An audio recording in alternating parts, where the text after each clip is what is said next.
बीरबल और 3 चालाक दरबारी, जिन्हें बीरबल ने घुमा दिया। आगरा के लाल मचान वाले महल में एक दिन ऐसा बवाल मचा कि दोपहर का झपकी का अंत हो गया। अकबर बादशाह अपनी पोशाक में झकझोरते हुए खड़े थे और चारों तरफ दरबारी अभ्यास कर रहे थे। क्यों? क्योंकि आज की फरमाइश थी, 3 सबसे चालाक दरबारी लाओ और उन्हें नीचा दिखाकर बीरबल को चुनौती दो। कहानी की शुरुआत दरबार के सबसे बड़े मुकाबले से हुई, जहां वजीर से लेकर मुंशी तक हर किसी को खुद को साबित करना था। 3 दरबारी चुने गए। 1 जगजीत लाल, जो तुरंत ठोक कर बेतुक के फैसले सुनाते। 2 चिराग मुनि, जो ज्ञान की फुलझड़ियां उड़ाकर अकबर को इंप्रेस करते। 3 बलराम सिंह, जो अपने शब्दों में इतना जहरीला घोलते कि लफ्जों का जहर सा बहता। 3 इधर उधर दिखावा करते हुए घेरे में जब खड़े हुए, अकबर मुस्कुराए। तुम तीनों ने सोचा बीरबल कमजोर है, लेकिन बीरबल इस पर कब चुप रहे। बीरबल ने मुस्कुराते बोले, हुजूर, मैं तैयार हूं। ये तीनों पल भर में खुद ही घुमा जाएंगे। दरबार में हल्के रंग की आहट सी पैदा हुई। बीरबल की चालाकी का इंतजार था अब। पहला दौर, समस्या का पर्दाफाश। अकबर बोले, पहला प्रश्न, दरबारी ने चोरी की है, लेकिन चोरी की चीज इतनी भारी कि उसे हाथ में नहीं उठाया जा सकता। बताओ कौन चोर है? तीनों शीघ्र ही बोल पड़े। जगजीत लाल, हाथियों में कोई चोर है, क्योंकि हाथी भारी होते हैं। चिराग मुनि, चोर एक ऐसा व्यक्ति है जो किताबों में छुपा है, क्योंकि ज्ञान भारी है। बलराम सिंह, चीनी चोर है, क्योंकि वजन की चक्कियां घूमती नहीं।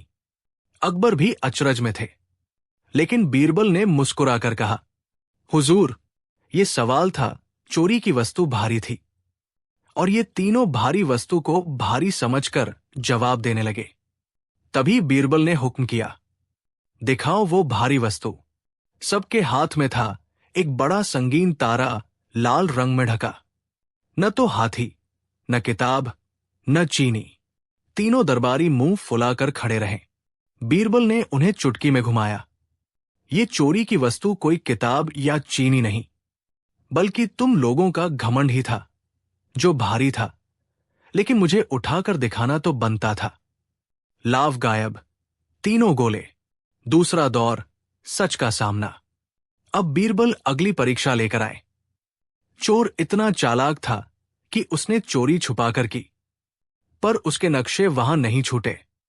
बताओ चोरी कहाँ हुई? तीनों बल्ले बुलाए। जगजीत लाल, चोरी तो अकबर की अलमारी में हुई होगी, सबसे सुरक्षित जगह वहां होती है। चिराग मुनि, चोरी तो साम्राज्य के दिल में हुई है, जहां राज है। बलराम सिंह, चोर चुपके से स्कूल में गिरा, इसलिए चोरी पढ़ाई की तरह हुई। दरबार चटखारा खा उठा। बीरबल बोल पड़े, अगर चोरी जहां हो, लेकिन नक्शा कहीं और, तो नक्शे में ही चोरी का जवाब छुपा होगा। उन्होंने हाथ में लिया वही तारा और बोला, जब तुमने ये तारा देखा, तुमने भी सोचा ये किसी चीज की परछाई होगी, लेकिन तुम्हारी परछाई थमी और तुम्हारा दिमाग भी। तीनों नाके फुलाए चुप रहे। अकबर बोले, अब आखिरी प्रश्न, चोरी कौन सी चीज थी जिसकी आत्मा तक उड़ गई थी? तीनों ने इरशाद किया, जगजीत लाल, उसे होना चाहिए था कोई कला की वस्तु, इसलिए उसकी आत्मा। चिराग मुनि, शायद कोई कविता का सवेरा था। बलराम सिंह, शायद कोई नाजुक फूल। इतने में बीरबल मुस्कुराए, चोर वस्तुओं को नहीं, तुम लोगों के शब्दों को ही चुरा गया और शब्द की आत्मा को ले गया। तीनों को समझ आया, लेकिन देर हो गई। रुके नहीं तो बीरबल ने सबको खुलकर घुमा दिया। बीरबल ने बुद्धिमानी से कहा, जो लोग केवल दिखावे से बुद्धिमान हैं, वे बारिश से पहले गर्मी महसूस करते हैं, पर बारिश आने तक तपिश में पिघल जाते हैं। ज्ञान वो पानी है जो तपिश में ठंडक लाए। अकबर बोले, बीरबल, तुमने फिर एक बार समझाया, चालाकी का ताना बाना ना तो दिखावे का होता है, ना शब्दों का, बल्कि कर्म और सोच से बुना जाता है। तीनों चालाक दरबारी अपने अपने स्थान पर रुक गए और न केवल बीरबल ने उन्हें घुमा दिया, बल्कि पूरा दरबार सिक गया। बुद्धिमत्ता दिखावे में नहीं, इनाम लेने में नहीं, बल्कि अंतर को पहचानने में है। मोरल: 1. घमंड सबसे भारी वस्तु है जिसे धारण करना आसान नहीं। 2. बुद्धिमत्ता दिखने में नहीं, पहचानने में होती है। 3. चालाकी का असली मापक केवल कर्म और सोच से तय होता है, ना शब्दों से। सिखाती है असली चालाकी बुद्धि, सादगी और कर्म से आती है, दिखावे से नहीं। बीरबल और 3 सवाल जिनका जवाब किसी के पास नहीं था। 3 ऐसे सवाल जिनका जवाब कोई भी नहीं दे पाया, लेकिन बीरबल ने जिस चतुराई से सबका दिमाग घुमा दिया। एक दिन आगरा का दरबार उबासी लेने लगा था। बहसों के बीच ऊब छाई थी। तब अकबर ने खड़े होकर घोषणा की, आज मैं 3 ऐसे सवाल पूछूंगा जिनका जवाब कोई भी नहीं दे सकता। हां, सिर्फ शत्रु ही नहीं, मेरे मंत्री भी नहीं। अगर कोई दे गया सही जवाब, उसे मिलेगा खजाना, वरना मुझे मिलेगा दिखावा। दरबार में हलचल मच गई। आवाज गूंजी, 3 सवाल जिनके जवाब कोई नहीं बता पाएगा। सभी दरबारी उत्सुक, लेकिन साथ ही चिंतित, क्योंकि ये कोई आम सवाल नहीं थे। पहला सवाल, न दिखाई देने वाली निशानी। अकबर बोले, पहला सवाल, क्या बताओ, वो निशानी कौन सी है जो आंखों से दिखती नहीं पर कई लोगों को पता हो जाती है? सब दरबारी सोचने लगे। इसी बीच बीरबल चुपचाप हंसने लगे। जवाब की दौर। वजीर मलिक गुलाम बोला, ये दिल की सच्चाई है, वो निशानी जो आंख ना देखे पर दिल समझ जाए। मुंशी रामकिशन कहे, ये तो सदाचरण है, आदमी के गुण जो दिखते नहीं पर महसूस होते हैं। मुल्ला दोप्याजा बोले, मैं कहूंगा ये डर है। जिन्हें डर लगता है वे पलक झपकते ही जान जाते हैं। दरबार में हल्की खामोशी छाई। सुनते हुए अकबर थोड़ी बेचैन लगे। फिर बीरबल बोले, ये निशानी इस्त है, इस दिखती नहीं पर हर कोई जान जाता है। दम। जवाब मिलता ही अकबर की आंखें चमक उठीं। दरबारी चौंके। लेकिन बीरबल बोले, हां हुजूर, लेकिन बड़े लोग इस्त क्यों देते हैं? क्योंकि उन्हें इस्त की कीमत समझ आती है, तब जाकर ये निशानी बनती है। अकबर बोला, दूसरा सवाल, वो चीज बताओ जो हर कहीं पहुंचती है, हर किसी को लगती है, लेकिन बिना स्पर्श के छू भी नहीं सकती। सब हंसे, लेकिन बुद्धिमान चेहरे लद गए। जवाब वाले बीड़ों में। मंत्री तोमर बोले, हुजूर, वो समय हर जगह पहुंचता है पर छुआ नहीं जाता। चिराग मुनि कहे, मेरी राय है उम्मीद, उसे हर कोई महसूस करता है, छू नहीं सकता। बलराम सिंह बोले, मैं कहता हूं ये साहस है, दिखता है नहीं पर हर मायने में असर करता है। अकबर ने चुपचाप सुना। फिर बीरबल ने मुस्कान छिपाते हुए कहा, ये गाने की धुन है, हर जगह पहुंचती है, दर्शक को खुश करती है, मगर हाथ लगाकर छुआ न जा सके। दरबार में ताली बज उठी। बीरबल बोले, जानते हो हुजूर, संगीत मन की भाषा है, जिसे लोग पहचानते हैं लेकिन छूकर महसूस नहीं कर सकते। अब तीसरा और सबसे पेचीदा सवाल आया, बताओ वह चीज क्या है जो धनी हो तो ताकत देती है, गरीब हो तो कीमत बढ़ा देती है? दरबारियों का माथा ठनका। तीनों में चर्चा हुई। चुप्पा गहराई। जवाब के स्वर। वजीर गुलाम बोले, ये तो ज्ञान है, अमीर को बढ़ाता है और गरीब को कीमती बनाता है। चिराग मुनि बोले, मेरी राय है ये सदाचार, अमीर को महान बनाता है, गरीब को ऊपर खड़ा करता है। बलराम सिंह तीखे स्वर में बोलते, सम्मान है, जिसे अमीर मिल जाए तो शोहरत बनती है, गरीब को आत्मबल देता है। अकबर ने आंखें चमकाई, लेकिन फिर बीरबल ने उठकर कहा, हुजूर, दरबारियों और मेरे विचार सब सही है, लेकिन मैं कहूंगा ये अच्छा स्वास्थ्य है। दरबार में सन्नाटा छा गया। लोग मुस्कराए। बीरबल बोले, अगर तुम स्वस्थ हो, ज्ञान, सम्मान, साहस, संगीत, समय सब तुम्हारे साथी बन जाते हैं। पर अगर शरीर साथ न दे तो बाकी सब कुछ मायने रखना बंद कर देता है। तब बीरबल ने एक कड़वी लेकिन सच्ची बात कही, आपके शब्द, आपकी बुद्धि, आपकी इज्जत, आपकी सोच, ये सब का आधार है स्वास्थ्य। बिना स्वस्थ शरीर के ये सब उड़ते पत्तों की कल्पना है। अकबर ने ताली बजाई। दरबार में मुस्कुराहट फैल गई। सिख, सवाल जिंदगी में हो तो जवाब ज्ञान से देते हैं, लेकिन सबसे अनमोल जवाब स्वास्थ्य ही दे सकता है। बुद्धिमत्ता दिखाने से क्यों अच्छा है, उसे जिया जाए वजनी तरीके से, जैसा बीरबल ने किया। चाहे सवाल कितने भी पेचीदा क्यों न हो, साधारण सोच और स्पष्ट ज्ञान सबसे कीमती हथियार है। ये कहानी बताती है, सवाल जितने भी मुश्किल हों, लेकिन यदि उत्तर न्यायपूर्ण और सीधे हों तो बुद्धिमत्ता और आत्मज्ञान की राह पर चलना आसान होता है। बीरबल और उलझनों से भरी जादुई घड़ी। एक दिन आगरा का मौसम अजीब सा था। ना धूप स्टिंग कर रही थी, ना ठंड काट रही थी। ऐसा लगा जैसे समय का कोई भूला भटका पहिया कहीं अटका हो। इसी रहस्यमयी स्थिति में अकबर दरबार में बैठे थे, लेकिन उनकी नजरें एक नए वस्तु पर टिकी थी, जादुई घड़ी। ये कौन सी घड़ी है बीरबल? अकबर ने पूछा, लेकिन जवाब देने से पहले बीरबल ने उस घड़ी को गौर से देखा। घड़ी मंझधार में थी, कोई खास डिजाइन नहीं, बस बुकलाकार स्वरूप में गोलाकार ढक्कन पर 3 कांटे, घंटे, मिनट और एक तीसरा कांटा जो टाइम नहीं दिखा रहा था, बल्कि अजीब संकेत सी रेखा खींचता हुआ चल रहा था। दरबारियों ने हंसी में कहा, तीसरा कांटा, कोई नया टाइम जोन? बीरबल ने मुस्कुराते हुए कहा, हुजूर, इसे घोड़ी की घड़ी कहते हैं, क्योंकि इसका तीसरा कांटा हर घंटे के साथ नया झुकता है। ये घड़ी सिर्फ समय नहीं बताती, उलझनों से भरी जादुई घंटियां बजाती है। आज हम इस घड़ी से खेलेंगे। अकबर ने तुरंत आदेश दिया, 3 उलझे सवाल पूछो, और घड़ी की घोड़ी जब कांपे तो उत्तर देना होगा।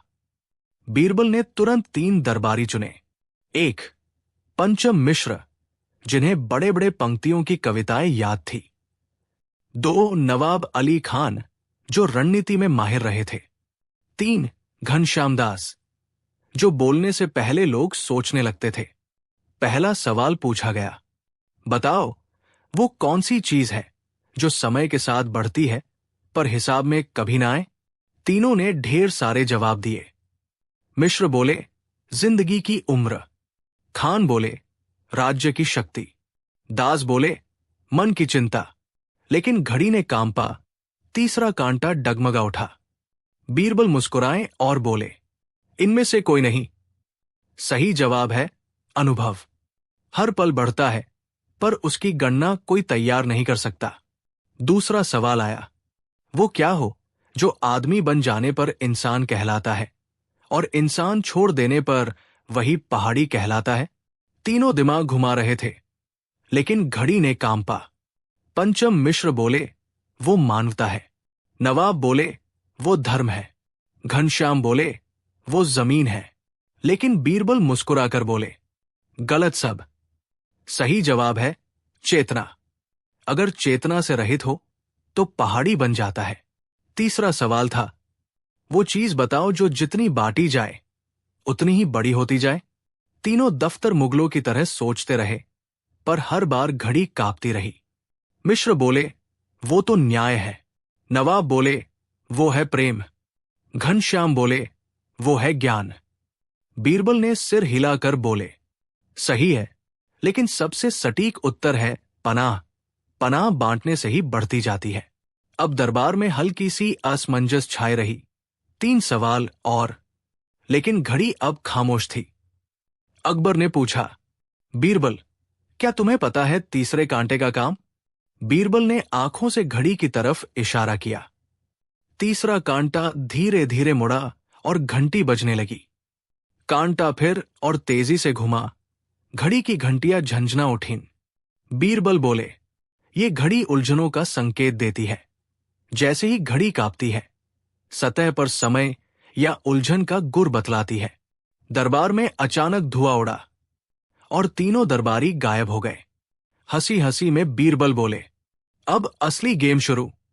तीनों दरबारी अब अपने परिणाम पर विचार कर रहे होंगे। भीड़ चौंकी, कौतूहल बढ़ गया। बीरबल ने कहा, इस घड़ी की असली जादू ये किसी को सीधे फंसाती नहीं, लेकिन उसके मन की उलझन दिखा देती है और फिर उसे खुद सही उत्तर तक पहुंचने दिया जाता है। तीनों दरबारी वापस लौटे, चेहरे रंगे हुए, लेकिन आंखों में खुद की सच्चाई दिख रही थी। सीख। अकबर खुश हुए। बीरबल, तुमने कहानियों से उलझनों को सुलझा दिया। ये घड़ी श्री तुम्हारी चालाकी का प्रतीक है। बीरबल मुस्कुराकर बोले, हुजूर, समय की घड़ी हमें यही सिखाती है, उलझन आएगी, लेकिन अगर सच्चाई और बुद्धि साथ हो तो हर उलझन हल हो जाती है। नैतिक शिक्षा। 1. उलझने ज्ञान और अनुभव से सुलझ सकती है। 2. प्रश्न जितना पेचीदा हो, उत्तर भी उतना ही सरल हो सकता है। 3.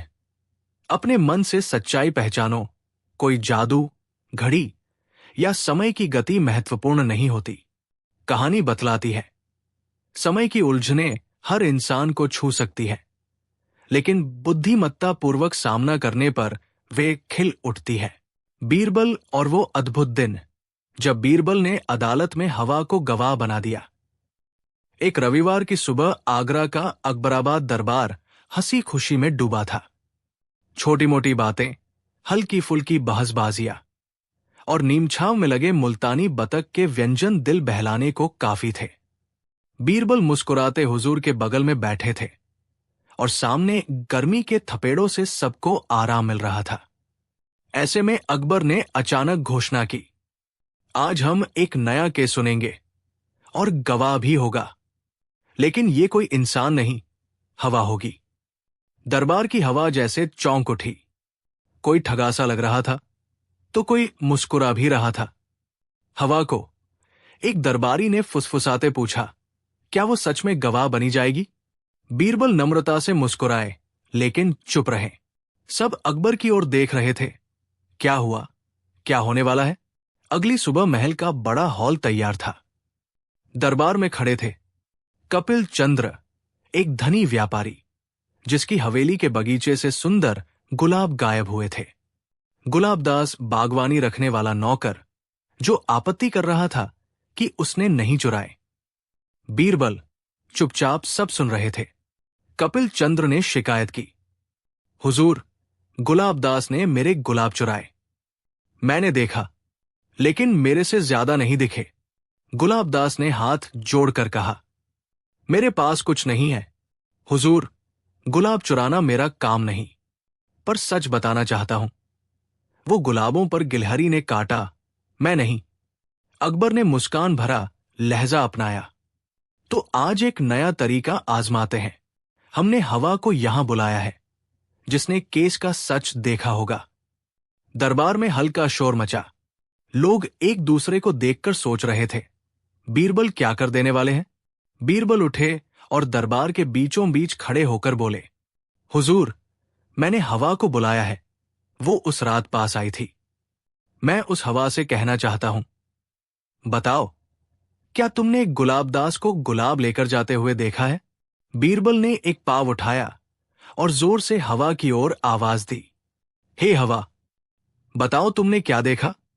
दर्शक चौंक गए। कुछ ने आंखें बड़ी की तो कुछ को सम नहीं आई। फिर अचानक एक हल्की भ्रामरी सी आवाज आई और साथ में गुलाब की खुशबू पूरे हॉल में फैल गई। वो गुलाब तो वहां था ही नहीं, लेकिन उसकी महक जरूर थी। लोगों ने आंखें बंद कर ली और उत्सुकता से देखना शुरू कर दिया। बीरबल मुस्कुराए और बोले, हवा ने अपने साथ गुलाब की खुशबू लाई और ये निशानी है कि गुलाब उसी जगह थे। गुलाबदास ने चुराया नहीं, साक्षी हवा है। अकबर ने आंखें चौंकी, लेकिन अभी कहानी खत्म नहीं हुई थी। बीरबल ने कहा, लेकिन हम सिर्फ गुलाब नहीं खोजते। अगर कपिल चंद्र सच बोल रहा है तो हवा बताए, क्या उसने गुलाबदास को बोले कहा कि ये गुलाब तेरे घर ले जा सकता हूं? बीरबल ने अपना दाया कान खुजलाया और फिर धीमी आवाज में कहा, हवा को फिर बोलो। मगर इस बार हवा खामोश रही। बस एक काली पतंग हेंक दी, जो धीरे से गुलाबदास की ओर उड़कर पहुंची। अब डांस जैसे दृश्य सामने आए, बिल्कुल गुप्त और साफ। बीरबल बोले, हवा ने चुप्पी से एक बात साबित कर दी। उसने पतंग भेजी। पतंग तो वहां पहले से थी, और ये निशानी है कि भेद के साथ कुछ बयां किया गया। गुलाबदास ठिठक गया। अकबर ने पूछा, तो इसका मतलब? बीरबल मुस्कुराए। इसका मतलब कि कपिल चंद्र ने हवा भांपी। उसने गलत दिशा दी, इसे हवा ने हमें दिखाया। गुलाबदास ने बाद में स्वीकार किया कि वो गुलाबों को कटवाकर कहीं और लगवाना चाहता था। अकेला नहीं चोरी, सिर्फ पुनर्स्थापना का काम था। दरबार में हंसी ठहाका गूंजने लगा, लेकिन बीरबल ने अपने अंदाज में डाल दी गंभीरता। अब मैं हवा से एक आखिरी सवाल पूछता हूं। क्या तुमने उस रात कोई नकली गुलाब महकाकर गलती से फैलाई है? माग अधिकारियों को आदेश दिया गया कि हवा के रास्ते के छोटे छोटे गुलाब फूंके जा रहे हैं, आम की तरह सुगंधित। इस बार हवा ने जवाब दिया, हां, वो फूल बाहर से थे और असल की महक नहीं करते। लोक मान्यताओं ने स्वीकार किया कि किस्मत से हवा सही जानकारी लाई है। बाप बेटा आ गए और हंसी मजाक में इसी हवा ने केस सुलझा दिया।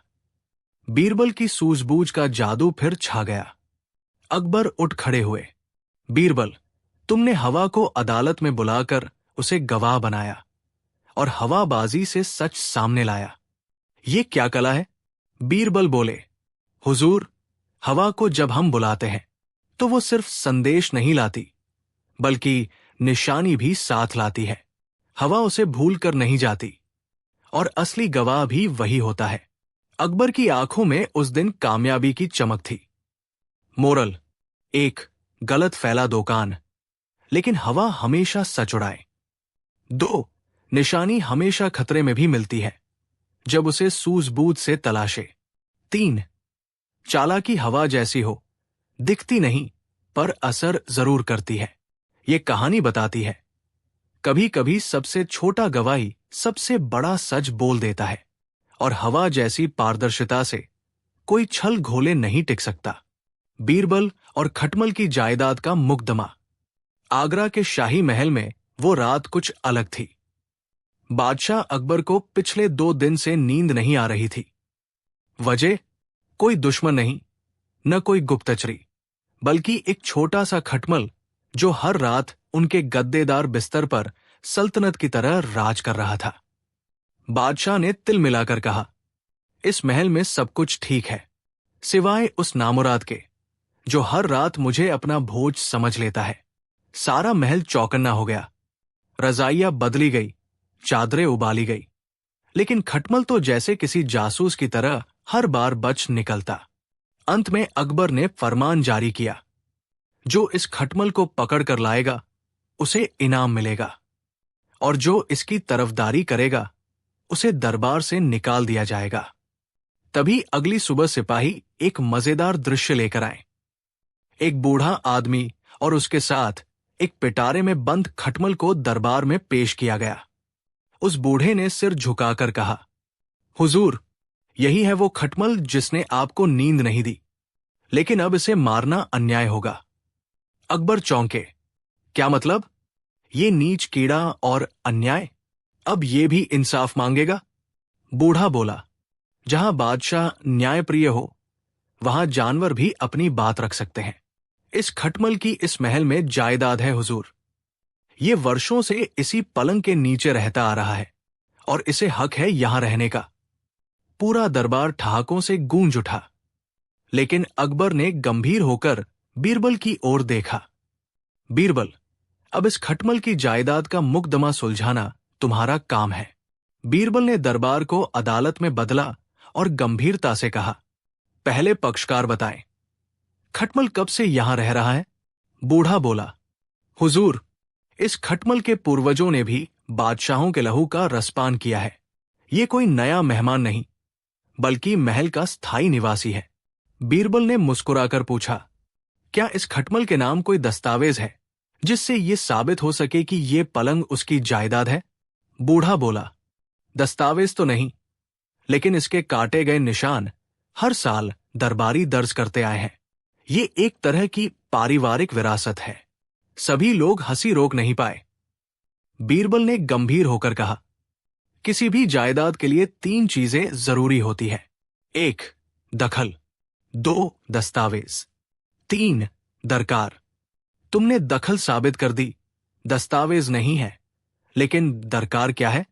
बूढ़ा बोला, हुजूर, इस खटमल का दावा है कि वो रात में नींद लाता है। हल्की सी चुभन देकर शरीर को झटका देता है, जिससे मन चिंतन करने लगता है। यानी ये नींद का प्रहरी है। बीरबल ने तब एक तरकीब चलाई। उन्होंने कहा, खटमल को खुद गवाही देने दी जाए। अगर ये गवाही नहीं दे सकता तो इसका मालिक ही जवाबदेह होगा। तभी बीरबल ने कुछ सिपाहियों को आदेश दिया, इस खटमल को चांदी की सुई से छेदा जाए। अगर ये चिल्लाए तो इसका जीवित अधिकार है। अगर मर जाए तो यह साबित होगा कि इसकी जायदाद नहीं थी, बल्कि जबरदस्ती की घुसपैठ थी।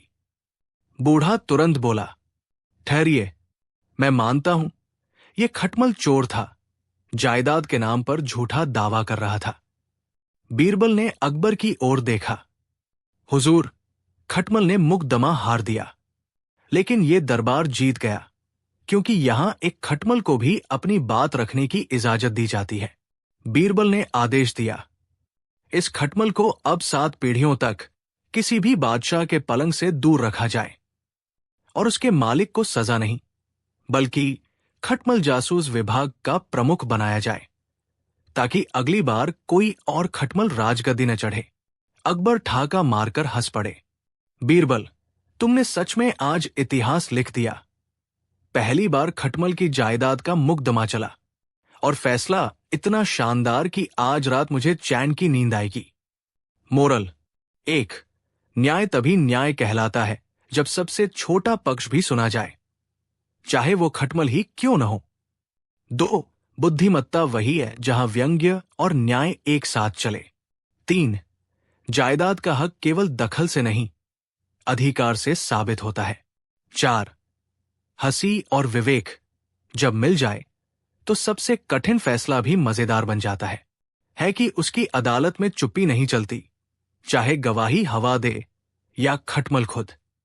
अगर आप चाहें तो इसी का अगला भाग, बीरबल और खटमल की अंतिम वसीयत, अभी तैयार है। बताइए, शुरू करूं? बीरबल और खटमल की अंतिम वसीयत। बीरबल और खटमल की जायदाद का मुकदमा की। जिस रात बीरबल ने खटमल को पलंग से निर्वासित करवाया, अकबर ने चैन की नींद ली। लेकिन अगले ही दिन सुबह महल के दरवाजे पर एक और अजीब फरियादिया पहुंचा। इस बार एक बिल्कुल सफेद लिबास में लिपटा व्यक्ति, जिसके हाथ में एक मोहरबंद पेटी थी और चेहरे पर गंभीरता। वो जोर से बोला, मैं हूं खटमल का वकील, और ये है उसकी अंतिम वसीयत। दरबार में ठाके तो लगे, लेकिन बीरबल का माथा थोड़ा टेढ़ा हो गया। अब खटमल मर भी गया और वसीयत भी छोड़ गया। वकील बोला, जी हां हुजूर, उसने मरने से पहले 3 इच्छाएं लिखवाई थी, और उसकी अंतिम संपत्ति के लिए एक वारिस भी नामित किया है। अकबर हंसे। खटमल की संपत्ति? कौन सी? तकिया, चादर या नींद? बीरबल बोले, हुजूर, अब मामला गंभीर है। जब पहली सुनवाई दी थी, अब आखिरी वसीयत भी पूरी करनी होगी, वरना खटमल की आत्मा रजाई में फंसी रहेगी। वकील ने बक्सा खोला और आवाज में गंभीरता भरकर पढ़ा, मैं खटमल बिन खूनखोर अपनी अंतिम वसीयत में ये इच्छाएं छोड़ता हूं। 1, मेरा उत्तराधिकारी मेरी बेटी झपकी होगी। 2, मेरे नाम का तकिया महल संग्रहालय में रखा जाए। 3, बीरबल मेरी समझदारी को सलाम करते हुए हर दरबारी से कहें, खटमल भी हकदार हो सकता है। पूरा दरबार खिलखिला उठा, लेकिन बीरबल गंभीर हो गए। ये कोई मजाक नहीं, ये दरअसल आम आदमी की वो भावना है जो कभी सुनी नहीं जाती।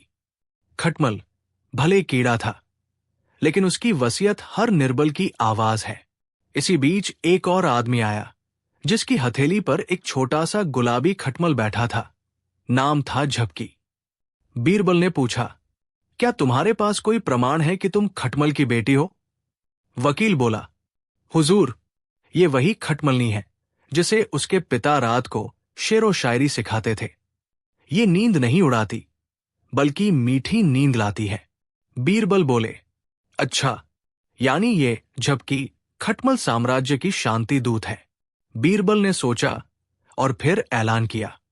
दरबार ऐलान करता है कि खटमल की अंतिम वसीयत स्वीकार की जाती है। महल के पुराने तकिए को संग्रहालय में रखा जाएगा। झपकी को नींद की दूत की उपाधि दी जाती है और हर दरबारी अब दिन में एक बार जरूर सोए झपकी लेने के लिए, ताकि खटमल का आत्मा प्रसन्न रहे।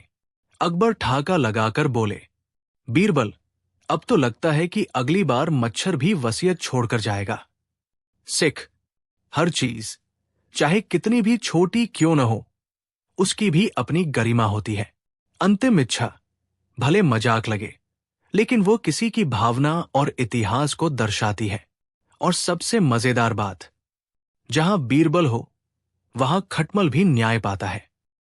क्या कोई चोर इतना चालाक हो सकता है कि बीरबल को ही चोर बना दे? या बीरबल ने खुद ही अपने ऊपर इल्जाम क्यों ले लिया? क्या यह बीरबल की हार थी या एक नई चाल की शुरुआत, जब बीरबल ने खुद को ही चोर घोषित कर दिया? आगरा का बादशाही महल एक सुबह अचानक गूंज उठा, चोरी हो गई, चोरी हो गई। क्वीन सलीमा बेगम का नीलम जड़ित शाही हार बक्से से गायब था। बक्सा टूटा नहीं था, दरवाजा बंद था, पहरेदार होश में थे, लेकिन हार गायब। बादशाह अकबर का क्रोध सातवें आसमान पर था। इस महल में या तो कोई चोर है या कोई बहुत बड़ा जादूगर। 4 दरबारी शक के घेरे में आए। उनमें एक नया दरबारी रज्जब भी था, गरीब, शर्मीला और अब दरबार की नजर में सबसे संदिग्ध। लेकिन बीरबल ने कुछ नहीं कहा, वो बस चुपचाप खड़ा रहा और फिर धीरे से बोला, हुजूर, अगर आपकी इजाजत हो तो इस चोरी की जिम्मेदारी मैं लेता हूं। पूरा दरबार दंग रह गया। बीरबल चोर? बीरबल के खिलाफ कोई सबूत नहीं था, लेकिन जब उसने खुद स्वीकार कर लिया कि हार उसने चुराया, अकबर भी चुप रह गए। मैं खुद को गुनहगार मानता हूं और मैं खुद को सजा भी देना चाहता हूं। अकबर ने चौंकते हुए पूछा, बीरबल, ये क्या मजाक है? बीरबल ने मुस्कुराकर कहा, यह मजाक नहीं, न्याय का पहला पड़ाव है हुजूर। बीरबल को उसी दिन महल की जेल में डाल दिया गया। दरबारी फुसफुसा रहे थे, क्या वाकई बीरबल ने चुराया? जेल में बीरबल अकेला नहीं था। आधी रात को एक परछाई उसके पास आई। रज्जब, बीरबल जी, आपने मेरे लिए ये क्यों किया? मैं चोर नहीं हूं, लेकिन अब सब आपको दोषी मानेंगे। बीरबल ने आंख मारी, शब्दों से सच मत बताओ, चुप रहो, बस देखो सुबह क्या होता है। रज्जब सक्का गया। सुबह होते ही खबर फैल गई कि बीरबल ने हार एक सुनार को बेचने की कोशिश की और वही सुनार पकड़ा गया। अकबर ने सुनार को दरबार में बुलाया। सुनार कांपते हुए बोला, हुजूर, मैंने हार तो देखा, पर बेचने वाला कोई और था, लेकिन उसने अपना नाम बीरबल बताया था। अकबर की भौहें तन गई। अकबर ने बीरबल को बुलवाया। अब बताओ बीरबल, तुम चोर नहीं हो, फिर ये नाटक क्यों किया? बीरबल बोला, हुजूर, असली चोर इतना चालाक था कि 4 निर्दोषों को फंसाने के लिए बीरबल का नाम इस्तेमाल कर रहा था। अगर मैं न मानता तो रज्जब को ही जेल में डाल दिया जाता और हार हमेशा के लिए गुम हो जाता। बीरबल ने कहा, मैं जानता था कि चोर बीरबल के नाम का फायदा उठाकर अपने आप को छुपाएगा। मैंने खुद को चोर बनाया ताकि असली चोर मेरी जगह लेने की कोशिश करे, और वही हुआ। अकबर मुस्कुरा उठे, तो वो सुनार तुम्हारे जाल में फंसा? बीरबल सिर झुकाकर बोले, नहीं हुजूर, सुनार तो मोहरा है, असली चोर अभी भी आजाद है और वो यही दरबार में बैठा है। बीरबल ने दरबार में सबकी ओर देखा, फिर धीरे धीरे चलकर एक पुराने बुजुर्ग दरबारी के पास पहुंचा, जिनका नाम था मिर्जा असलम बेग। मिर्जा साहब, आप तो कह रहे थे कि आपकी आंखें कमजोर हैं, फिर भी आपने हार का रंग और उसके हीरे तक का वर्णन सटीक किया था, जो कभी घोषित ही नहीं हुआ। दरबार में सन्नाटा छा गया। मिर्जा बेग के माथे से पसीना टपकने लगा। बीरबल बोले, अब बताइए हुजूर, क्या मैं चोर हूं? या वो, क्या मिर्जा बेग ही असली चोर थे, या फिर बीरबल किसी और बड़ी साजिश की ओर बढ़ रहा है? और वो तीसरा दरबारी कौन था, जो इस पूरी चाल के पीछे असली दिमाग बनकर बैठा था? क्या आप तैयार हैं जब बीरबल अपने ही नाम से बना जाल तोड़ेगा और सामने आएगा वो चोर जिसे खुद बीरबल ने जन्म दिया? अगला एपिसोड जब बीरबल ने खुद को ही चोर घोषित कर दिया के बाद की कहानी। दरबार में सन्नाटा छा गया। बीरबल की उंगली अब भी मिर्जा असलम बेग की ओर उठी थी। मिर्जा का चेहरा पसीने से भीग चुका था। सबकी निगाहें उसी पर टिक गई।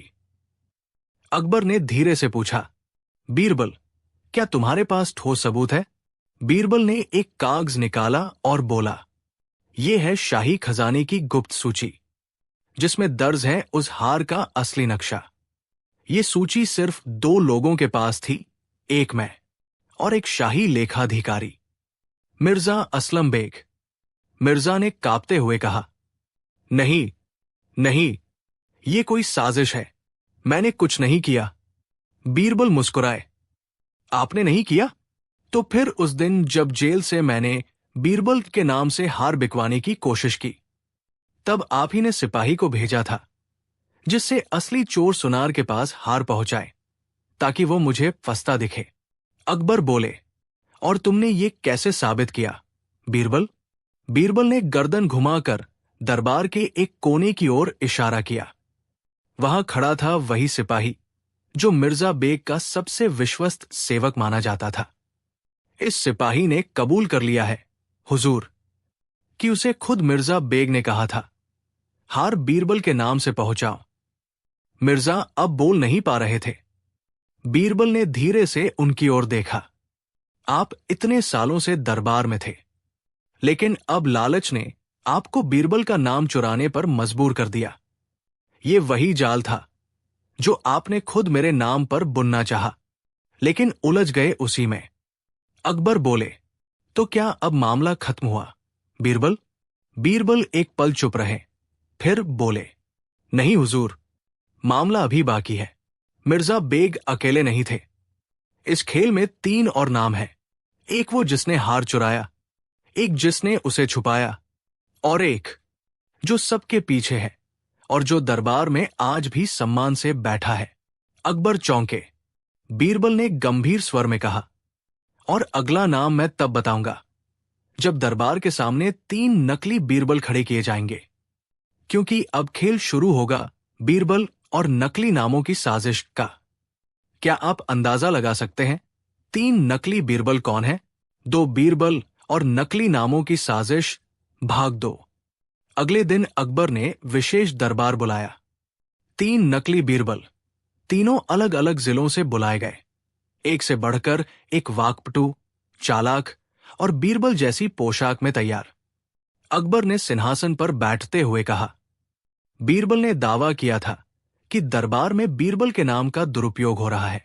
आज हम जानेंगे सच्चा बीरबल कौन है और नकली कौन। तीनों नकली बीरबलों को बुलाया गया। पहला नकली बोला, हुजूर, असली बीरबल मैं हूं।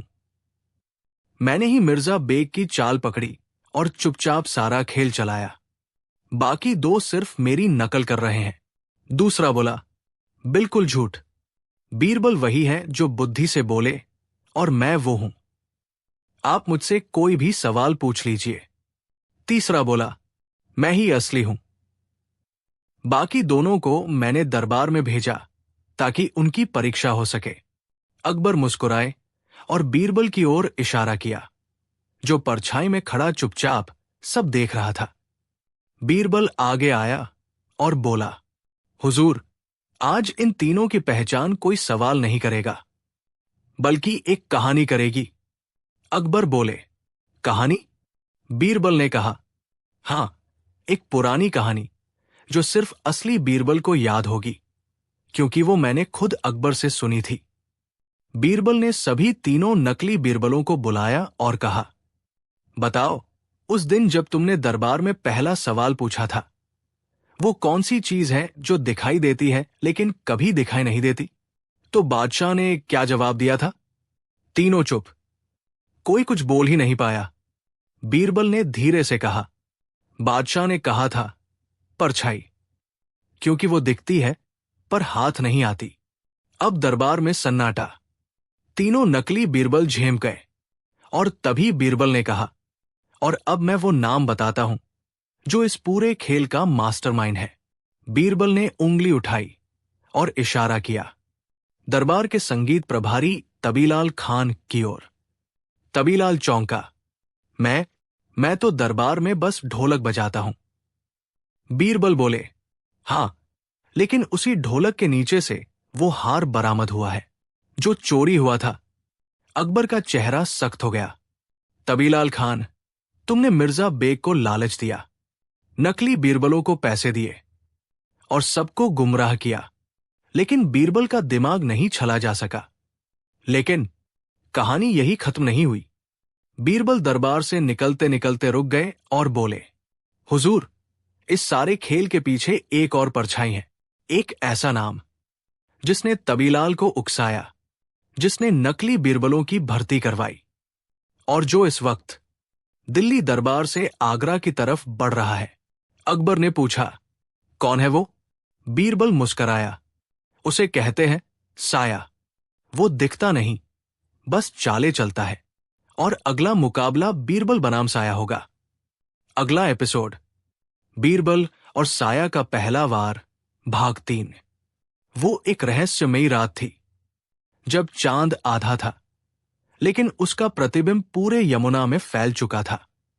और ठीक उसी रात आगरा की हवाओं में एक नया नाम फुसफुसाया गया, साया।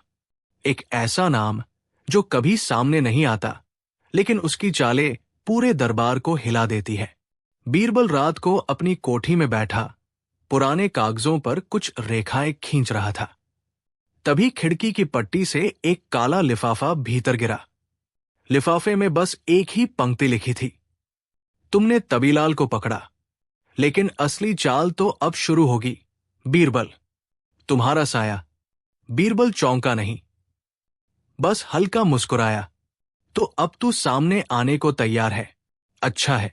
अगली सुबह दरबार में एक अजनबी युवक आया। उसने कहा, मैं वो गवाह हूं जिसने तबीलाल को हार चुराते देखा था, लेकिन अब मैं कहता हूं कि बीरबल ही उस रात चोरी की जगह पर था। पूरा दरबार सन्न। अकबर ने कहा, गवाह अब पलट गया, लेकिन क्यों? युवक ने जवाब दिया, क्योंकि मैंने डर के मारे तबीलाल का नाम लिया था। सच्चाई यह है कि मैंने खुद बीरबल को उस रात महल के पास देखा था। बीरबल चुपचाप खड़ा रहा, लेकिन उसकी आंखें उस युवक की आंखों में कुछ ढूंढ रही थी। अकबर ने बीरबल की ओर देखा। क्या कहोगे अब? बीरबल, क्या ये साया अब तुम्हें भी चुप करा देगा? बीरबल मुस्कुराया। हुजूर, जब खेल गहरा होता है तब चालें ज्यादा दिलचस्प होती है। इस बार गवाही को मत देखिए, गवाह की आवाज पर ध्यान दीजिए। बीरबल ने सिपाहियों से कहा, इस युवक को वहीं ले जाइए जहां एक तोता रखा गया है। अगर इसकी आवाज असली है तो वो तोता इसे पहचान लेगा, क्योंकि उसी ने इसे सिखाया था। सब चौंके। युवक घबराया और भागने लगा, लेकिन पकड़ा गया। बीरबल बोला, ये गवाह नहीं, साया का मोहरा है। इसकी आवाज नकली है और इसकी कहानी भी। और ये वही तोता है जो तबीलाल के साथ था। इसकी ट्रेनिंग साया ने दी थी। अकबर बोले, तो साया ने एक नकली गवाह भेजा ताकि तुम्हें फंसाया जा सके? बीरबल धीरे से बोला, नहीं हुजूर, ये तो बस पहला वार था। साया अब मुझे दरबार से बाहर करने की तैयारी में है। वो एक ऐसा झूठा दस्तावेज लाने वाला है जो साबित करेगा कि बीरबल कभी वजीर बना ही नहीं। उसकी नियुक्ति खुद साजिश थी। अकबर अवाक रह गए। लेकिन ऐसा दस्तावेज आ कैसे सकता है? बीरबल बोले, क्योंकि साया राज्य के सबसे ऊंचे पद तक पहुंच चुका है और अगली बार वो दस्तावेज खुद शाही मुहर के साथ आएगा। दरबार में एक संदेशवाहक आया। उसके हाथ में एक राजपत्र था और उस पर शाही मुहर। अकबर ने पढ़ा और दंग रह गए। इस पत्र के अनुसार बीरबल की नियुक्ति अवैध है और उन्हें तुरंत दरबार छोड़ना होगा। पूरा दरबार स्तब्ध। बीरबल ने सिर झुकाया और अकबर से बोले, अगर यह दस्तावेज सच्चा है तो मैं दरबार छोड़ता हूं। लेकिन याद रखिए हुजूर, बीरबल जा रहा है, पर उसकी चाल अब शुरू होगी। और बीरबल चल पड़ा शांति से, पर उसकी आंखों में अगली चाल चमक रही थी। 3 अगला एपिसोड, बीरबल की वापसी, जब साया के पर्दे फटेंगे। भाग 4। बीरबल की विदाई के बाद पूरा दरबार उदास सा हो गया था। रोज नए नए नियम बनते, पुराने टूटते और साया जैसे अदृश्य राजा की पकड़ बढ़ती जा रही थी। अकबर चुप थे। बीरबल की बुद्धि उन्हें रोज दरबार में मिस होती थी। किसी ने हल्की सी गड़बड़ की तो वो डरता नहीं था, क्योंकि अब सवाल पूछने वाला बीरबल वहां नहीं था। एक नए वजीर की नियुक्ति हुई। नाम था महमूद एचतुर। हर बात में खुद को बीरबल से ज्यादा समझदार बताने वाला।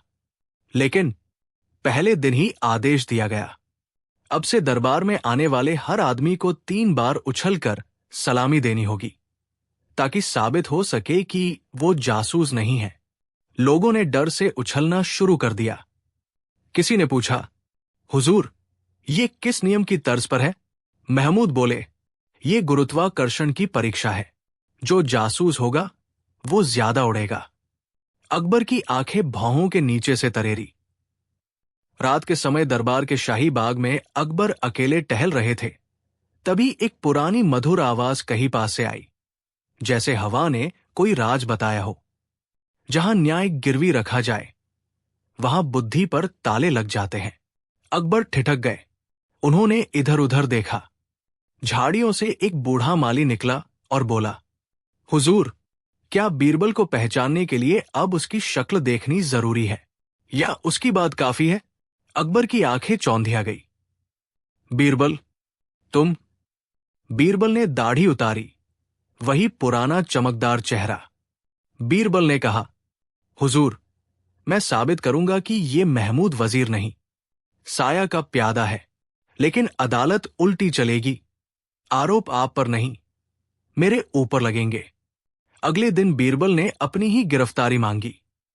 हुजूर, मुझ पर आरोप है कि मैंने राज्य से बाहर रहते हुए भी आपकी सत्ता को नियंत्रित किया। महमूद चौंका। हुजूर, यही तो राजद्रोह है। बीरबल बोले, अगर ऐसा है तो मुझे सजा दीजिए, लेकिन पहले मेरे 2 गवाह सुनिए। दरबार में 2 आदमी लाए गए। एक हिजड़े की वेशभूषा में गाना गाने वाला और दूसरा कानपुर से आया एक बहरूपिया।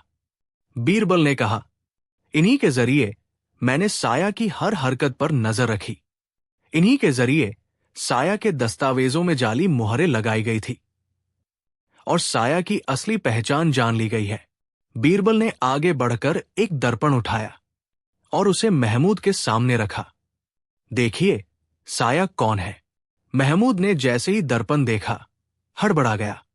उसका चेहरा लाल पड़ गया। बीरबल बोले, साया वही होता है जो असल चेहरे की परछाई में छिप जाए। और ये महमूद आगरा के जेलर का बेटा है, जिसने शाही मुहर की नकल करना अपने पिता से सीखा था। अकबर बोले, क्या सबूत है?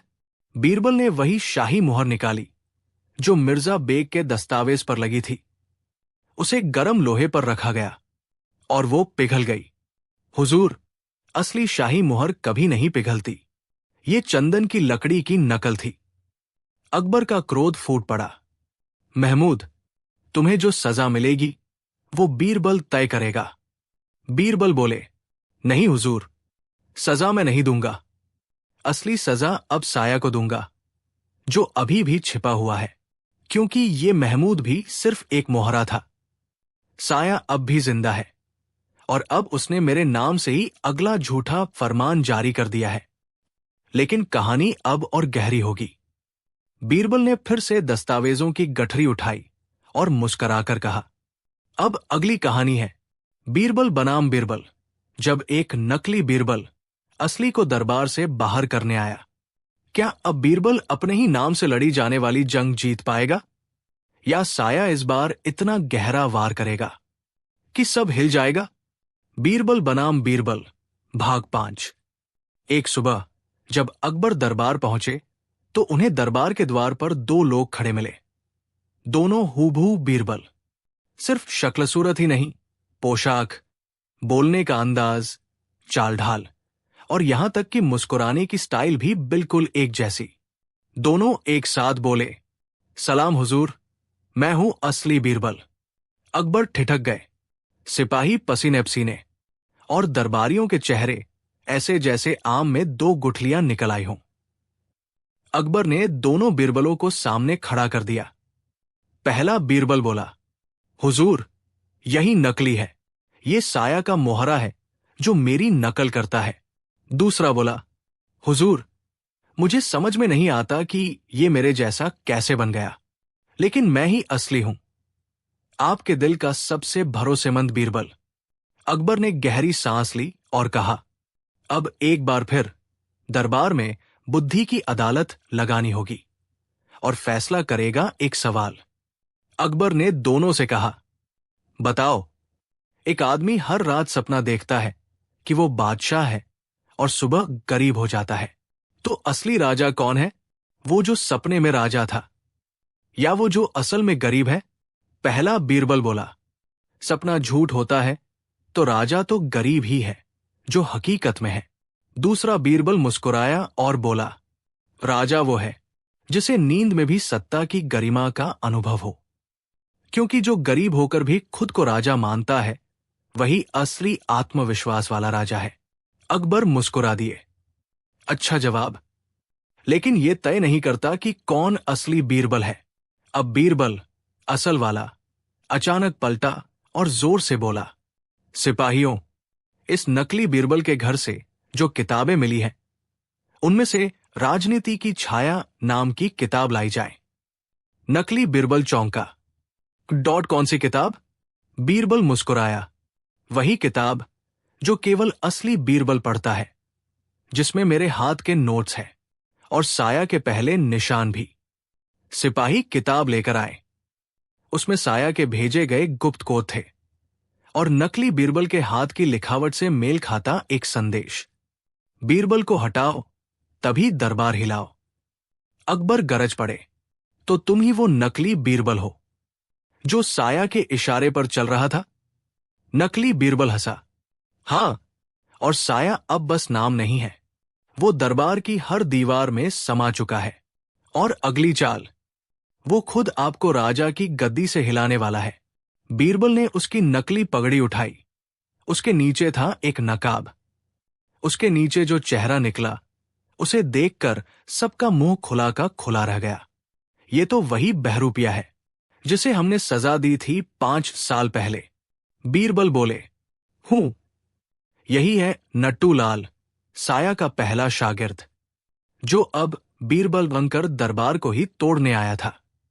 अकबर गुस्से से बोले, उसे जेल में डाल दो। लेकिन नट्टू लाल जाते जाते चिल्लाया, तुम्हें लगता है बीरबल ने सब जीत लिया? अब असली खेल शुरू होगा, जब खुद साया दरबार में राजा बनकर आएगा। बीरबल बोला, हुजूर, अब तक साया सिर्फ परछाई था, अब वो खुद अकबर बनकर दरबार में घुसने की योजना बना रहा है। और अगली बार शायद असली और नकली राजा का फर्क भी मिट जाएगा। 5 अंतिम एपिसोड, बीरबल और अंतहीन भ्रम का रहस्य, जहां बीरबल को सामना करना होगा न केवल एक आखिरी रहस्य से, बल्कि अपने अंतर्मन के उस हिस्से से जिसे अब तक उन्होंने खुद भी अनदेखा किया था। राजन कुमार को दरबार से विदा किए हुए कुछ दिन ही बीते थे, लेकिन बीरबल की आंखों में अब भी एक बेचैनी थी, जैसे कोई अधूरी बात अब भी कहीं बाकी हो। एक रात बीरबल को वही आईना फिर दिखाई दिया, लेकिन इस बार किसी और के कमरे में नहीं, बल्कि अकबर के कक्ष में।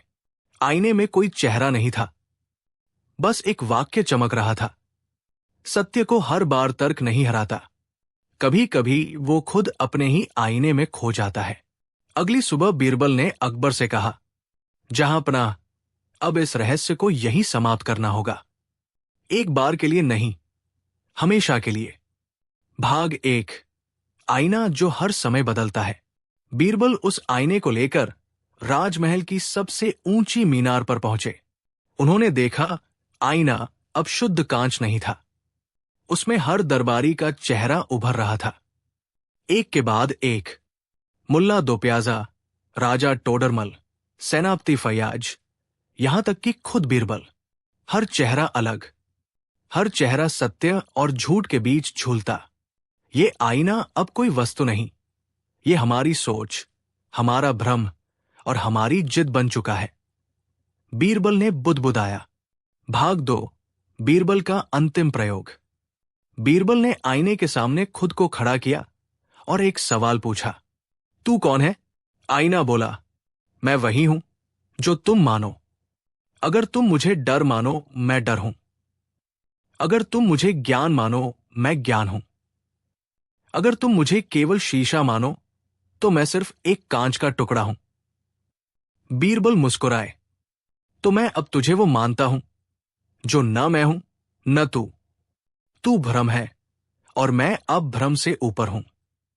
उन्होंने अपनी अंगूठी उतारी, जो उन्हें अकबर ने राज्य शक्ति का प्रतीक देकर दी थी, और आईने की सतह पर रख दी। तुरंत एक तीव्र प्रकाश फैला और पूरा आईना चूर चूर होकर बिखर गया। भाग 3, दरबार में अंतिम संवाद। अगले दिन दरबार में बीरबल ने सबके सामने कहा, सच्चाई वो नहीं होती जो कोई आईना दिखाए। सच्चाई वो होती है जो हम अपने कर्म से बनाते हैं। अगर तुम बार बार आईनों में खुद को देखने लगो, तो एक दिन तुम खुद को भूल जाओगे।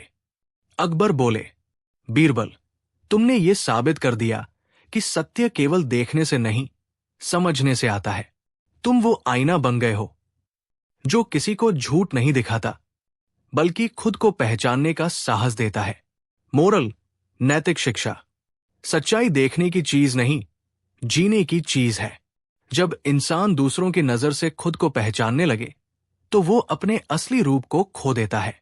आईनों से मत डरो, पर खुद को आईना मत बना लो, क्योंकि हर प्रतिबिंब असल नहीं होता और हर असल प्रतिबिंब नहीं होता। समाप्त। बीरबल की इस अद्भुत यात्रा ने सिखाया कि असली ज्ञान वही है जो अहंकार से नहीं, आत्मज्ञान से